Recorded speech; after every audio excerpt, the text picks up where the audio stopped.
Ever feel like your business is growing just fine on the outside, but your bank account looks like a job site porta potty after a chili cook off? Yeah, that's the growth gap. Somewhere between this $2 million and $10 million revenue mark, contractors hit this strange wall where jobs get bigger, the stress gets louder, and the numbers stop making sense. You're not broken, you're just running a $5 million company on a $2 million foundation. Today, we're talking about why contractors get stuck here and what to do about it. This is the Contractor Success Forum. I'm Wade Carpenter with Carpenter Company CPAs, alongside Stephen Brown with McDaniel Whitley Bonding and Insurance. Stephen, we often talk about the growth paradox, but today let's talk about what causes this. I think this is a great idea. And we've talked about this before, but we've always said that construction companies, and I know it's all companies, but especially in construction, there's certain plateaus that you reach. And then there's the pains that come with the plateaus. But there's actually a term called the growth gap that you can look at and measure to see where you are and what your potential is and how much you're leaving on the table by not doing certain things. Yeah, it's almost a predictable wall they hit between this $2 and $10 million mark. You're not failing, but your company is just hit this point where the old structure can no longer carry this load. I think of it like trying to run a high-rise building off a garden hose water line. You can only build so high before the pressure runs out. A lot of the times when we get in this stage, we still feel busy as we can be, like a kick bed or something like that. Cash gets tighter as the jobs get bigger, and the overhead balloons up like a tarp catching the wind. So, as I said, you're not broken. You're just running that $5 million company on this $2 million foundation. So, what do we do about it? I get what you're saying about the foundation. It's not built to support the load, right? Right. Things have to change. You can no longer run everything yourself. You have to start relying on people. We've often talked about the cash flow strains and those kind of things, but we don't really talk about what causes it. And is there really this wall that people hit? Why do we hit these growth plateaus? So I wanted to walk through 4 or 5 different business books that talk about this thing and maybe dive into some reasons why. Okay. There was one called No Man's Land. The author was Doug Tatum.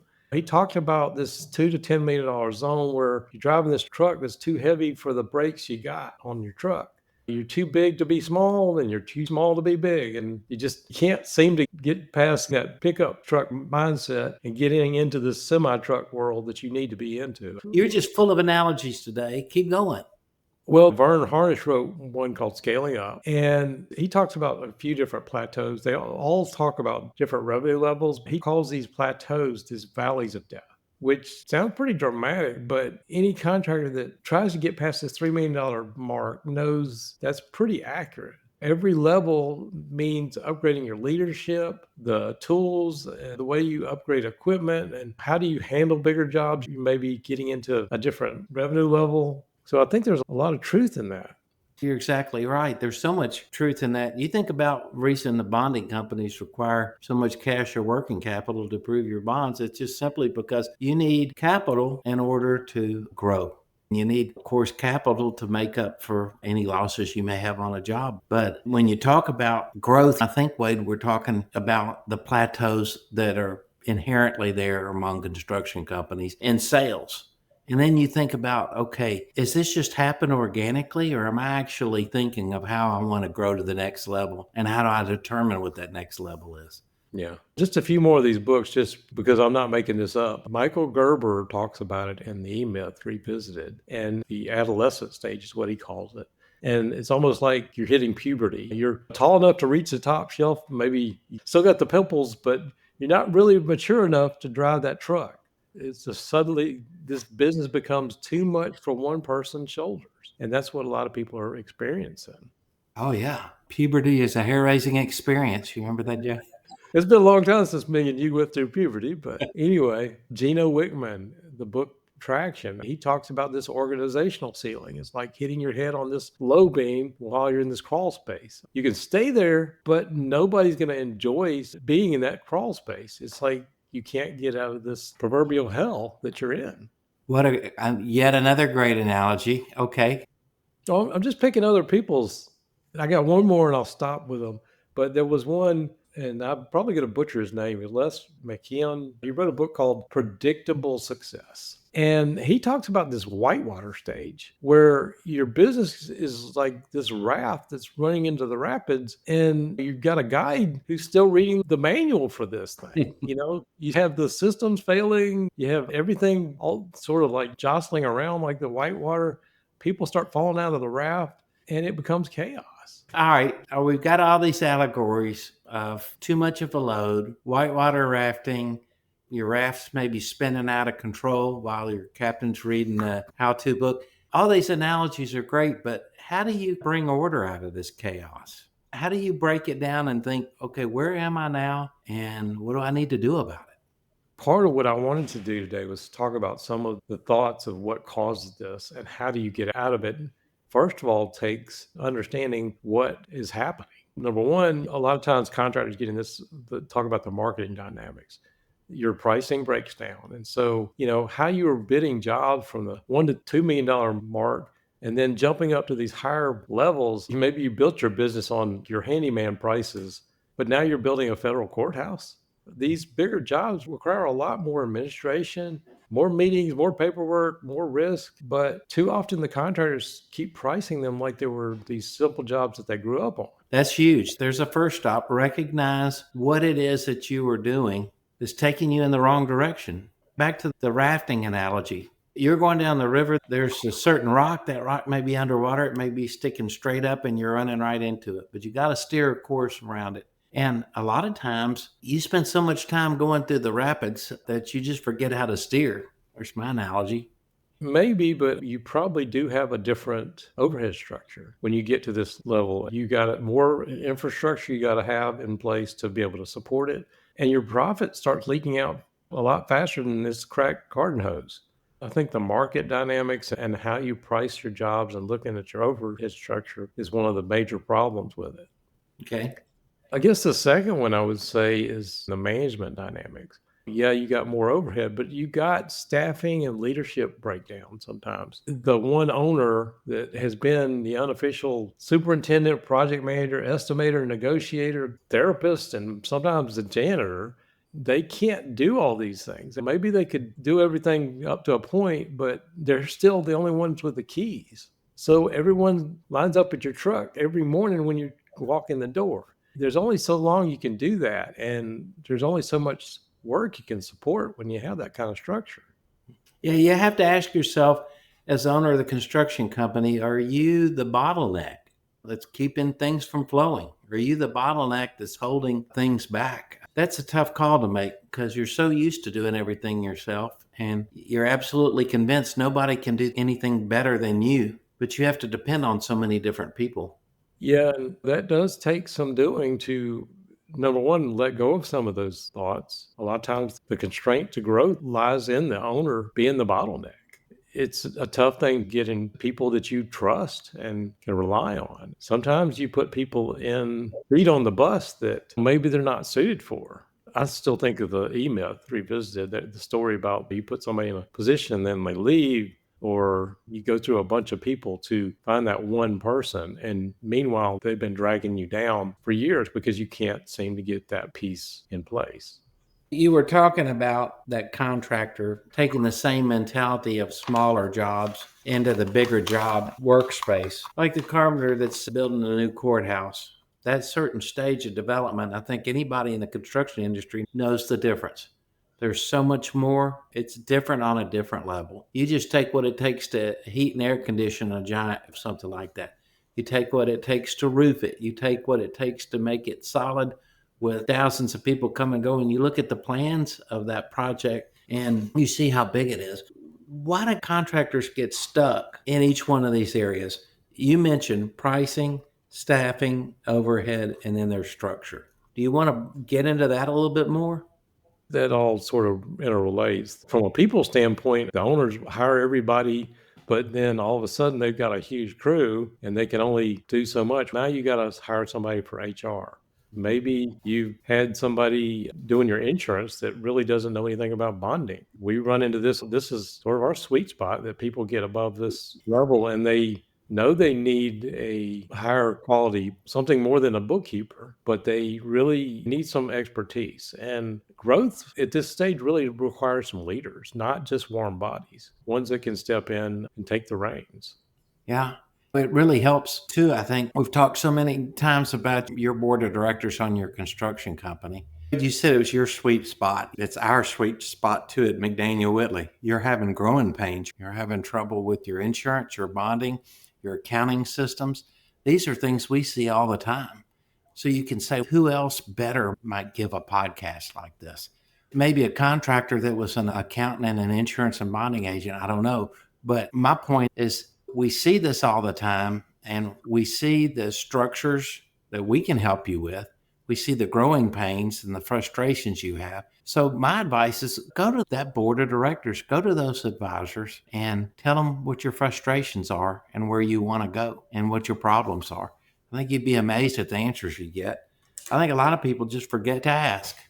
Yeah, and sometimes you've done it all without that board of directors. If you've had some people advising you that are saying the same thing, maybe it's time to think about a different board of directors. Sometimes people are comfortable at a certain level, but they have no idea. They've never worked in that space either. That also sort of leads into the next one that's more of a financial dynamics. The overhead and the cash flow all seem to break down at this stage. You got overhead sort of like growing like kudzu. It Mhm. sort of sneaks up and spreads everywhere, and suddenly you can't see the building anymore. Yeah, that's another good one. Like one Mississippi farmer said, you know how you grow kudzu, you just throw it on the ground and run like hell. No, I get it. Overhead like that. And you're like, what happened? And you're looking at your financials and you've already had 6 months of being busy running your projects. And all of a sudden you say, what? I spent what? How did it? And then you get mad about everything and you say, what am I going to do about it? And you're right. That upsets your cash flow. You're not billing properly. The cash is stopping. Maybe you're not pricing it right. But then again, how many podcasts have we done on this topic? Yeah. And unfortunately, I've had one that's actually going through this really huge growth spurt right now. He's hiring, he's just taking on people left and right. And I know what he's trying to do, but he's failing with the cash flow because he hasn't realized that you got to start changing the pricing and the stuff's got to catch up to it. You need the infrastructure. Again, the owner starts getting, hey, I got a big job. Now I can afford this, but the cash has got to catch up. And you just can't keep pricing things like you used to. Yeah. We talk about this way, and I think about our listeners who have hit these plateaus, have broken through, and then had problems as a result of not planning for that. Also, the contractors that are sitting there going, we're happy. We're doing X amount of volume a year, and we're happy with that. What would it look like if we push that to the next plateau? What would that look like? How do we measure that? Ideally, isn't it great that you don't find yourself in problems and figure out how to react, but you could just sit there and say, okay, I'm doing $10 million a year in sales and I want to do $18 million a year sales. There's a gap in growth of $8 million. How do we measure that? How do we plan for it before we go after it? What would it take? What would it look like? So we know in our mind what those systems and what that foundation needs to be in place before you start. And a lot of times I see so many contractors saying, I just need to get the volume up. My plate needs to be full. And then your plate's a little bit too full because you're so anxious about having that work on the books that you've already priced it. It's already set in stone. You've already committed to doing that project, those projects, multiple projects. And you're saying, okay, how do I go backwards from here? Because I just got too emotional about it and I jumped on too much work. Yeah. That sort of leads into where I was going to go with the structure, but you just actually really reminded me. I had somebody reach out about 2 months ago that had read my book, and this was a bridge contractor that does 10 plus million a year. He had his son on the call, but after we were talking for a little bit, he kicked his son off the Zoom call and said, I want to admit this. I don't want my son to know this, but I have never paid myself. I'm always scrapping. And at that $10 million mark, everybody thinks they're going to get past that. I mean, every mark we think we were going to get there, but that was sort of eye opening to me. I know I've said it, but when you get somebody at 10 million that says, I've never paid myself in the entire history of this company, Yeah. that's really sad. And we know that. As your accounts or bonding agent, we know when you're not paying yourself. And it is sad. I guess you're ashamed of the fact that you got so busy growing things for other people that you're not looking after yourself. And again, your book is perfect for that, Wade. I'm so glad he found it. Now tell him what wonderful things are going to happen with him and his son and his company. Now that light came on in his head. We talk about, I want to go back to the rafting analogy again, because you decide you're going to go down the river because it's a lot faster than walking. And you jump in a boat and you forget your paddle. You jump in. This is the whole analogy of saying, I'm going to grow. I'm going after more volume without planning for it. Okay. You're going to hit rocks. You're going to get stuck. You're going to get snagged. But even if you've done it, there's a way to work your way out of it, to think and plan your way out of it. And you just need someone else to help you see the forest through the trees. And that's why when you suggested this topic, Wade, I thought this is absolutely perfect, because this is exactly what we do. And if our podcast listeners can even remotely understand how many different customers we deal with and talk to and help through this all the time. We have our own case studies. It's something that's almost happening daily with us. And the reason we do what we do, because we love contractors. We love the construction business. Contractors are some of the greatest people on the face of the earth. It takes a unique person and people to be contractors. But here we are hitting these plateaus, hitting these growth stages, and all the stress that comes along with it. Yeah. There was one more major area, and I know we're getting a little long on this. I was wanting to get into more of the how to fix it, but there's so much of it that all interrelates. And we talked about, like, maybe now you need somebody to be an HR manager. All of a sudden your growth, your structure breaks down. Now you have 5 project managers and they all do things a different way. You have to have structure in place, standard operating procedures written down. Otherwise, it becomes trying to frame this house where everybody has no plans and they just store truckloads of lumber and use what you can. But, that tribal knowledge that you had when you're growing, then you add 2 more estimators, they do things very differently. That all sort of goes out the window. That house looks like the Winchester house. Yeah. You know what I'm talking about? Where the Winchester air lady kept building and building?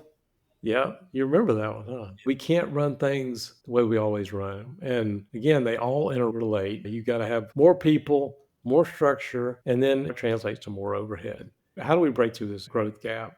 I feel like we need to let our listeners leave with an idea of the game plan here for handling the growth gap, for dealing with the situation you're in. Because right now, it's like we're trying to tell a whole book in 30 minutes when we're just hitting the premises of it. And again, your book so perfectly illustrates all these examples, but there are certain metrics, capacity, potential, and then on this growth gap that you have to measure. And it's just steps you take, right? Just a couple of thoughts on each one of these things I threw out here. First of all, you really need to think about your real margin and driving your pricing, because as we said, the overhead structure probably has changed. You can't keep doing it the same way you've been doing it. And a lot of people get to this point and all of a sudden they are wondering why they're not making money on their jobs. And if you sort of hit this wall, have you taken a step back and, like, are we pricing these correctly? The second part is you may need a new mid-level management layer that we put in place. Somebody with the authority to train and say, this is where we're going to do things. And I'll be honest with you, I've worked with contractors, business owners of all kinds, really. Some people are not born leaders, and some people are not ones to say, he's a boss, but this is the way we got to do it here. A lot of people don't have that. So if it's not you and you're the constraint, maybe you should think about that. Yeah. Going back to the predictable overhead, the cash flow systems, I know I'm touting profit first. This is where we really need some structure, not only on how we're doing things, but our financial structure. And profit first, I think, encapsulates that if you can put some constraints around your cash. Again, a lot of it goes to organizational structure, but again, I don't want to belabor this one too much. If nothing else, I hope people started thinking about, are we at a spot that we just really can't grow through? Do you see that? I do. And I want people to also think about the big picture. And you mentioned that just a minute ago, but that big picture is your margin of profit. And if you say to yourself, my goal is to operate within a gross profit margin of 3 to 5%, How do I manage that? Those margins, when you look at your projects and they're going up and down on their margins, then something's broken that needs to be fixed. And that's obvious to everyone in my line of business.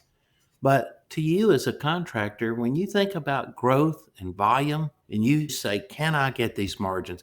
And the whole fun of the construction game, beside building great structures and wonderful things that people need and providing jobs for everyone, is when you say, I'm going to operate between this margin area, and then I'm going to absolutely push things to see if we can't tweak a little more margin out of it.